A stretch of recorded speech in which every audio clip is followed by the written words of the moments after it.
għandna min fetaħ f'kumpaniji ta' ICT u l-lum qed jimpjega madwar 80 ruħ.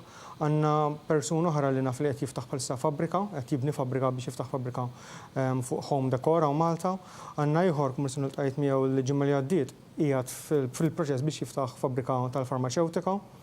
Il-bieraħ kellna persuna oħra li ħajinvesti diversi miljuni f'developments u malls u dat tip ta' affarijiet hemm għandu qed janalizza x'jista' jsir u ma jsirx. Malta għandha tirbaħ persuna ta' due diligence tajba. Mux li l-aġent ibbieħ il-passaport il-min iridu. Fimta? Due diligence għandha tkun għolja. Għax dak u l-klab, Malta għandha tkun il-klab tal-Unjoni Ewropea. Issa jekk l-operaturi qed jaraw li jibsa għax iktar interessati fil-butom bil-interessati f'isem ta' Malta.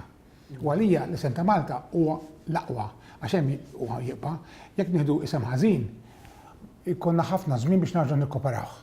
Aħna rridu li dan il-programm ikompli jissaħħaħ u jkun irfinut. Fil-fatt fil-ġimgħat li ġejjin se nkunu qegħdin innidu konsultazzjoni pubblika mal-stakeholders differenti biex neħdu wkoll stok tas-sitwazzjoni u naraw fejn kunċetti differenti li forsi wieħed jista' jieħu konsiderazzjoni u mod kif wieħed jista' jtejjeb dan il-prodott.